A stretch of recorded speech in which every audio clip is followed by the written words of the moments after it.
या कुक्षि विवरे कृत्वा स्वयं रक्षति सर्वतः नमामि जननीं देवीं परां प्रकृतिरूपिणी कृच्छ्रेण महता देव्या धारितोऽहं यदोदरे तत्प्रसादात् जगद्दृष्टं महत्वर्नित्यं नमोऽस्तु ते पृथिव्या यानि तीर्थानि सागरादीनि सर्वतः వసంతి యత్ర తాం నౌమి మాతరం భూతిహేతవే. మాతృదేవో భవ. ఇప్పుడు మనము మార్చి నెల 16వ తారీఖు నుండి 31వ తారీఖు 2026 సంవత్సరం గోచార ఫలితాలు ఏ విధంగా ఉంటాయో స్వశాస్త్రీయంగా తెలుసుకునేటటువంటి ప్రయత్నం చేద్దాం. కర్కాటక రాశి వారికి మార్చి నెల 16వ తారీఖు నుంచి 31వ తారీఖు వరకు 2026 సంవత్సరంలో గోచార ఫలితాలు ఏ విధంగా ఉంటాయో సశాస్త్రీయమైన పద్ధతిలో మనం తెలుసుకునేటువంటి ప్రయత్నం చేద్దాం. ఇక్కడ ద్వితీయ స్థానంలో కేతుగ్రహ సంచారము. ఈ ద్వితీయ స్థానం అనేటటువంటిది మాటకు సంబంధించి, ధనానికి సంబంధించి, కుటుంబానికి సంబంధించినటువంటి విషయం కాబట్టి కొంచెం ధనానికి ఇబ్బంది పడేటువంటి పరిస్థితి ఉంటుంది. అలాగే కుటుంబంలో కూడా ఆహ్లాదకరమైనటువంటి పరిస్థితులు కనిపించవు.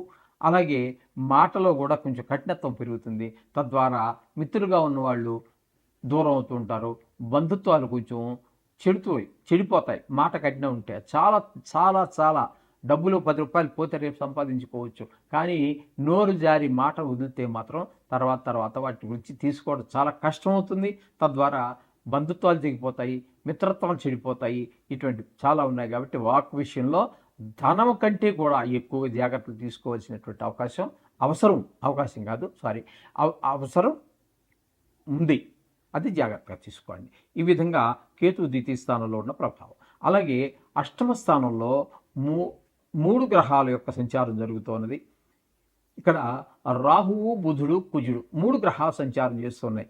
అయితే ఈ అష్టమ స్థానం అనేటువంటి ఆయుస్థానం కాబట్టి రాహువు ఆ స్థానంలో అది కొంచెం కొంచెం ఒక రకమైనటువంటి గ్రహం కదా.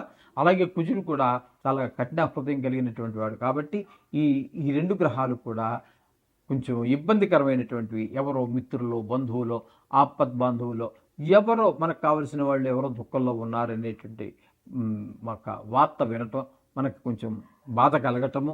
అలాగే ధన నష్టము, కొన్ని చోట్ల పరాభవం, కొన్ని చోట్ల కలహాలు, అవమానాలు, ఇవన్నీ కూడా పొందాల్సినటువంటి పరిస్థితి ఏర్పడుతూ ఉంటుంది గ్రహాల వల్ల, రాహు కుజుల వల్ల. అందులోనే బుధుడు ఉన్నాడు అష్టమ స్థానంలో.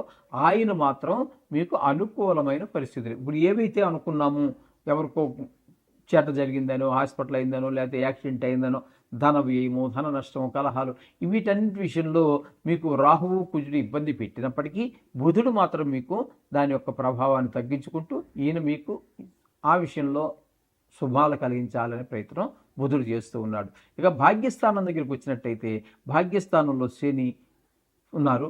3 గ్రహాలు ఉన్నాయి భాగ్యస్థానంలో, శని, శుక్ర, రవి. ఇక్కడ రవి కానీ శని కానీ 2 గ్రహాలు కూడా మీకు అనుకూలమైన ఫలితములను భాగ్యస్థానంలో ఇవ్వజాలవు. తండ్రి గారి ఆరోగ్య విషయంలో కానివ్వండి, దాన ధర్మాల విషయంలో కానివ్వండి, గుళ్ళు గోపురాలు తిరగడం విషయంలో కానివ్వండి, ఏదో మంచి పని చేయాలనుకున్నప్పటికీ కాస్త మీకు మనశ్శాంతి కలిగేటువంటి ఏ పని చేయాలనుకున్నప్పటికీ కూడా దాన ధర్మాలు అవి చేయలేకపోవడం, ఇట్లాంటివన్నీ కూడా మనకి భాగ్యస్థాన సంచారం శని రవిల వల్ల వచ్చి చేయలేకపోతారు. ఇకపోతే శుక్రుడు భాగ్యస్థానంలో ఒక 25వ తారీఖు వరకు ఉంటారు. ఆయన అనుకూలుడే. తదుపరి దశమస్థానంలోకి వస్తున్నారు. భాగ్యం నుంచి మళ్ళీ దశమస్థానంలోకి, అంటే వృత్తిపరమైనటువంటి అభివృద్ధి ఒక 6 రోజులు కనిపించిన భాగ్యస్థానంలో శుక్రుడు మాత్రం 25 అంటే 9 రోజుల పాటు అక్కడ అనుకూలమైన ఫలితాలు ఇస్తున్నారు. కాబట్టి మీకు శుక్రుడు పూర్తి అనుకూలుడండి ఈ రాశి వారికి. ఇకపోతే బుధుడు అనుకూలుడండి. 2 గ్రహాల యొక్క అనుకూలత మనకి స్పష్టంగా గోచరిస్తున్నది. ఇక వ్యయ స్థానంలో గురు సంచారం ఉంటుంది. అది కూడా అనుకూలమైన ఫలితాలు ఇవ్వదండి. అది కూడా అయితే డబ్బులు ఖర్చు అవన్నీ వ్యయం అంటేనే మీకు ధన ఖర్చు అయిపోవటం, అలాగే ధన నష్టం జరుగుతూ ఉంటుంది కొన్ని సందర్భాల్లో. అలాగే చాలా దుష్ఫలితాలు ఉన్నాయి. కానీ ఇక్కడ గురువు మీకు ఏ స్థానంలో ఉన్న కారణంగా ధనం ఖర్చు అయినా కూడా అది మీకు ఒక తర్వాత కాలంలో అంటే ఒక పిల్లవాడి మీ పిల్లవాడి యొక్క చదువు కోసమో, లేకపోతే గృహం కొనడం కోసమో, లేకపోతే స్థలం ఏర్పాటు చేసుకోవడం కోసమో, లేదా కారు కొనడం, ఏదో ఒక ఉపయోగకరమైన ఖర్చే ఉంటుంది.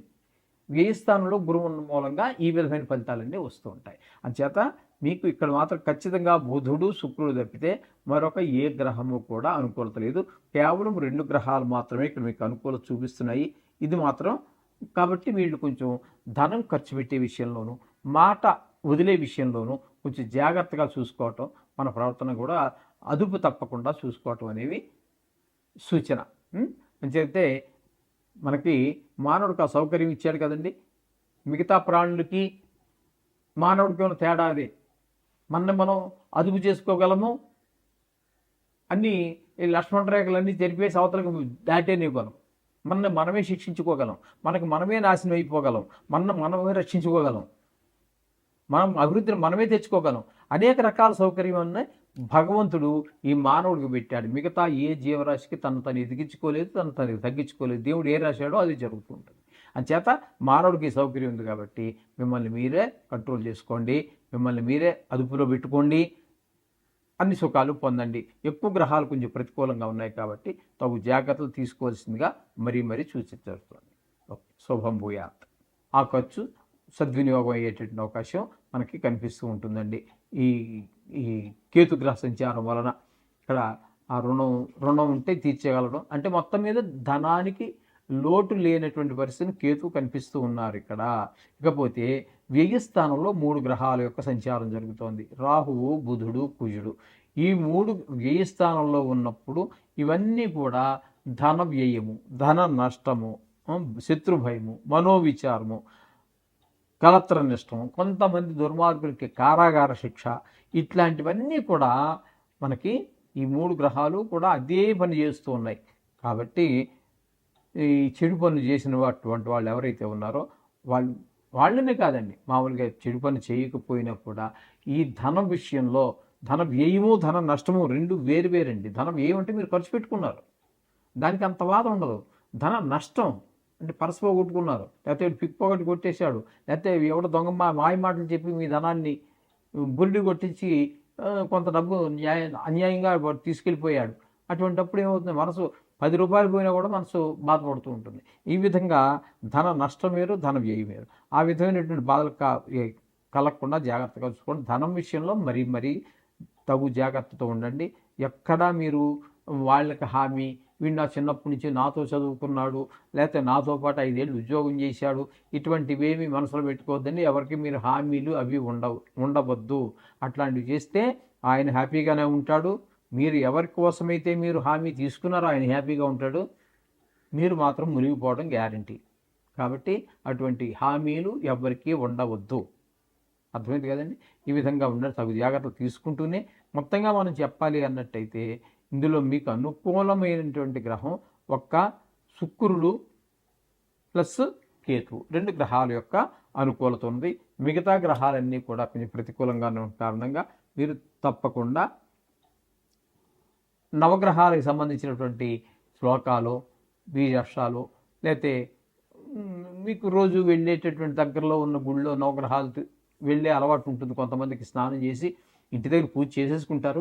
వెళుతూ 2 అడుగులు వాకబుల్ డిస్టెన్స్లో ఉంటే అక్కడికి ఆగి ఆ నవగ్రహాలు తిరిగి గుళ్ళో ఉన్నటువంటి ప్రధాన దేవుడు ఎవరైతే ఉన్నారో ఆ దేవుడిని దర్శనం చేసుకుని వెళ్ళిపోతుంటారు.